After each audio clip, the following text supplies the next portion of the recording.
Corinne Delvaux se penche sur l'origine d'un label de qualité allemand devenu une véritable petite formule magique. Mais voyez plutôt.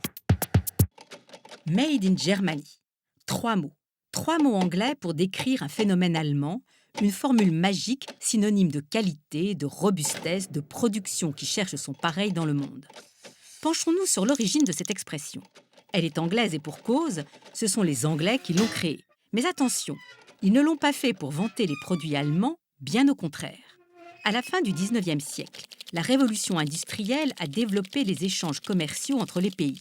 Voilà que les produits manufacturés allemands commencent à inonder la Grande-Bretagne, qui ne l'entend pas de cette oreille et veut préserver son industrie. Aussi, les Anglais votent-ils en 1887 une loi protectionniste, le Merchandise Marks Act, qui impose que soit dorénavant affiché le pays d'origine de chaque marchandise. Évidemment, on ne clame pas qu'il s'agit là d'une loi protectionniste. On prétend que cette loi doit juste protéger les consommateurs en les informant plus précisément. Mais voilà, ce que les Anglais n'avaient pas prévu, c'est que très vite, la formule va se retourner contre elle-même. C'est le syndrome de l'arroseur arrosé.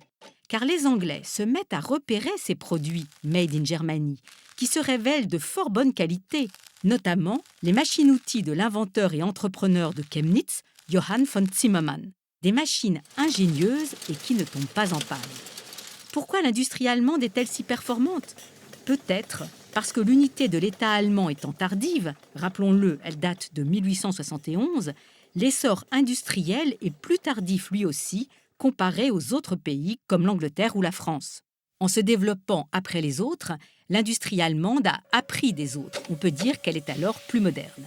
Aussi, le Made in Germany s'installe-t-il peu à peu dans l'esprit des Anglais comme un label de qualité. Mais c'est avec le fameux Wirtschaftswunder, le miracle économique qui suit la Seconde Guerre mondiale, que le Made in Germany s'impose au monde entier. Un label qui, au-delà des pures qualités de fabrication industrielle, devient synonyme de perfection, de fiabilité à tous les niveaux de décision.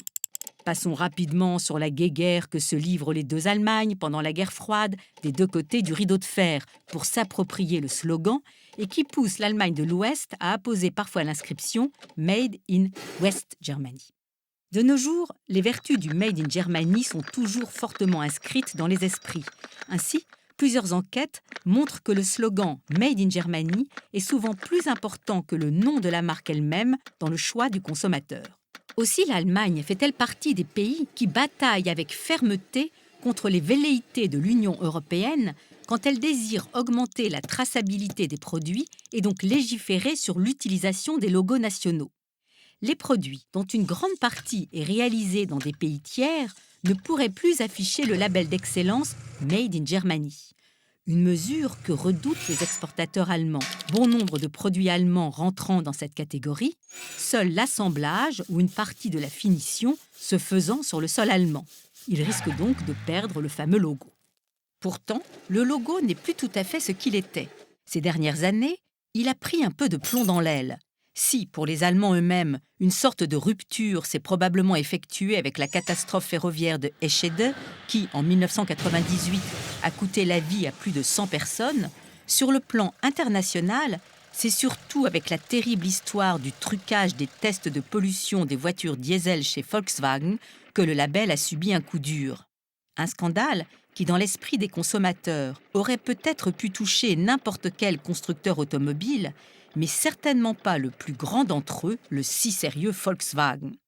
Voilà que tout à coup, le principe d'excellence et de fiabilité absolue s'écroule. Pour autant, le Made in Germany semble avoir quand même de beaux jours devant lui, tant on sait que la force de l'industrie allemande réside aussi dans sa capacité à s'adapter.